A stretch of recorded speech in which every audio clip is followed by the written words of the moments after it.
తొలగించుకోవడానికి నానా తంటాలు పడుతూ బీసీ రిజర్వేషన్ అని మహాత్మా జ్యోతిరావు పులే గురించి ఒక కొత్త నినాదాన్ని ఎత్తుకొని ముందుకు వస్తున్నటువంటి సందర్భం చూస్తే ఆ కుటుంబంలో రాజకీయ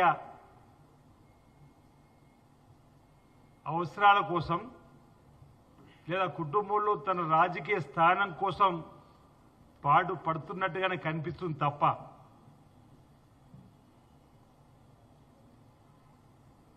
సావిత్రిబాయి పూలేకు మహాత్మా జ్యోతిరావు పూలే గారు స్వయంగా పాఠాలు నేర్పి స్త్రీకి కూడా ఉన్నతమైన విద్య రావాలని చెప్పి ఆ కాలంలో ఆ మహనీయుడు చేసినటువంటి ఆ దంపతులు చేసినటువంటి మరి ఆదర్శమైనటువంటి విధానాలపైన కవిత గారు మాట్లాడమని చెప్పి అనిపిస్తా ఉంది. 6 మాసాలు జైలుకు వెళ్ళొచ్చినటువంటి కవిత గారు కూడా మహనీయుల గురించి మాట్లాడమంటే దెయ్యాలు వేదాలు వల్లించినట్టుగా ఇందిరా పార్కును మీ తండ్రి గారు అసలు తెలంగాణ వచ్చినాక ధర్నాలు వద్దని నిషేధించిన సందర్భంలో ఎక్కడైతే నిషేధించిన ఇందిరా పార్కు ధర్నా చౌక్లోనే మళ్లీ ధర్నాకు కూర్చున్నారంటే ఇంతటి ప్రజాస్వామ్యమైన ప్రశ్నించే వారికి కూడా అవకాశం కల్పించిన మా రేవంత్ రెడ్డి గారి పైన బహుశా వారు ధర్నా చేసినప్పుడు మాకు ఈ ధర్నా చేసే అవకాశం కల్పించినందుకు ముఖ్యమంత్రి గారికి ధన్యవాదాలు చెప్పని కూర్చుంటారని చెప్పి అనుకున్నాం. ఎవరైతే ఆ ధర్నా చౌకును ఎత్తివేసినటువంటి కేసీఆర్ గారు కుమార్తెగా అదే ఇందిరా చౌక్లో మీరు మాట్లాడడానికి అవకాశం కల్పించినటువంటి మా గౌరవ ముఖ్యమంత్రి రేవంత్ రెడ్డి గారి విశాల దృక్పథాన్ని ఒక్కసారి గుర్తు తెచ్చుకో కవిత గారని చెప్పి సందర్భంగా చెప్పే ప్రయత్నం చేస్తూ 10 ఏళ్ళు అధికారం ఉన్నప్పుడు జ్యోతిరావు పూలే గారు గుర్తుకు రాలేదు.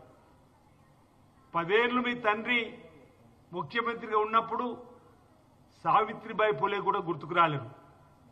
ఈరోజు మీరు చెప్తే మేము నేర్చుకోవాలని చెప్పిన మాట, మీరు చెప్తే మా అసెంబ్లీ స్పీకర్ గారు గుర్తు తెచ్చుకోవాలని చెప్పిన మాట.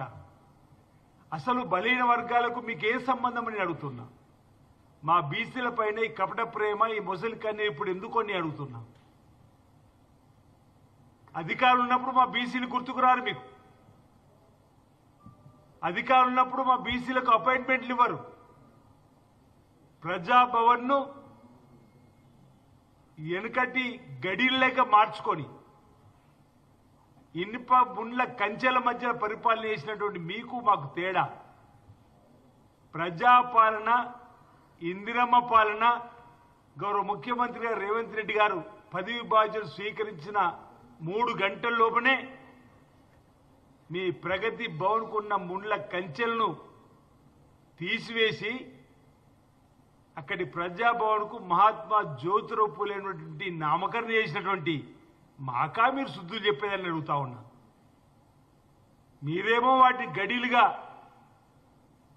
కేవలం మీ కుటుంబం రాజ విలాస భోగాలకు మీరు ఆనాడు పరిమితం చేసుకుంటే ఎవరిని కనీసం రాకుండా ముళ్ళ కంచెలు వేసిన సంస్కృతి మీదైతే మీరు అక్కడ ఆ మహనీయుడు పేరును పెట్టి తెలంగాణ వ్యాప్తంగా ఉన్నటువంటి ప్రజలందరికీ కూడా ఆ ప్రజాభవన్లోకి ప్రవేశం కల్పించే విధంగా ప్రతినిత్యం ప్రజా సమస్యలకు వేదికగా చేసినటువంటి మాకా ఈరోజు మీరు ఈ అంశాన్ని చెప్పే ప్రయత్నం చేస్తున్నటువంటి దొర నియంతృత్వానికి అహంకారం సాక్ష్యంగా నిలిచినటువంటి ప్రగతి భవన్కు జ్యోతిరావు పూలే ప్రజాభవన్గా పేరు మార్చి మేము ఆనాటి మీ కుటుంబం పాపాలు కూడా కడిగేసినటువంటి సందర్భాన్ని చెప్పేటువంటి ప్రయత్నం ఈ సందర్భంగా చెబుతూ నిజంగా మీకు బీసీల మీద ప్రేమ అంతగా ఉంటే జాగృతి సంస్థ అధ్యక్షులుగా నువ్వు ఉండే మీద ఒక బీసీని పెట్టి రాదండి.